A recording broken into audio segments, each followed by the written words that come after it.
Bonjour à tous, donc Pascal Grillet, pêcheur du Chéran, donc membre du bureau de la PPMA de l'Albanais. Donc on est là sur le site du Chéran, au site sur le Moulin Janin. On est parti pour j'espère une belle petite pêche, même si les conditions vont être un petit peu difficiles puisqu'on est en été, que la rivière est en étiage assez sévère, moins d'1 mètre cube.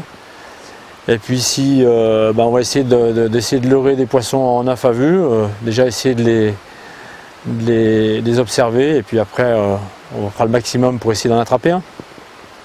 Donc là je suis avec Stéphane Jean qui va se présenter. Bonjour, je m'appelle Stéphane Jean, donc je vais accompagner Pascal pour cette petite séquence de pêche en espérant trouver du poisson rapidement.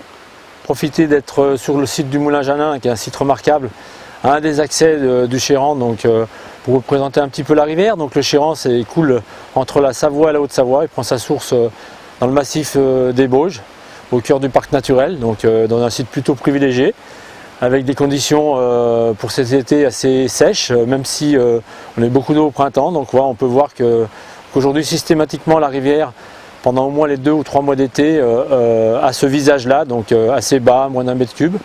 Donc du coup, il faut adapter sa pêche aux conditions, quoi.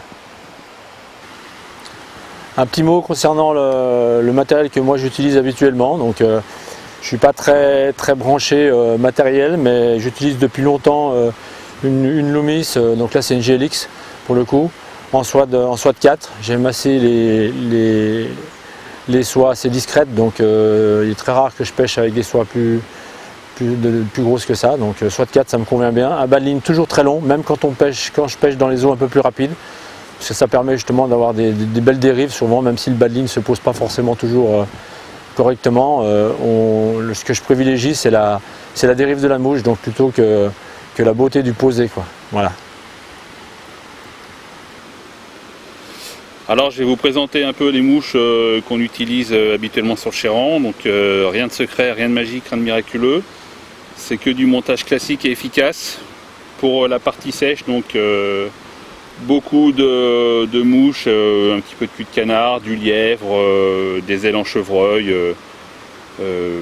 voilà, des imitations de trichoptères, quelques petits parachutes, fourmis, enfin tout ce qu'on trouve habituellement sur à peu près toutes les rivières. Le Chéran ne déroge pas à la règle.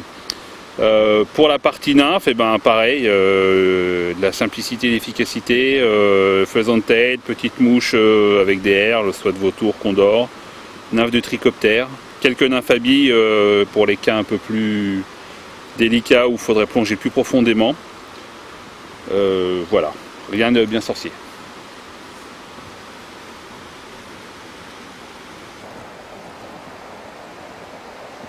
Alors, je vais attaquer à rentrer dans l'eau pour essayer de voir des poissons, mais apparemment il y a un poisson qui s'est installé en surface.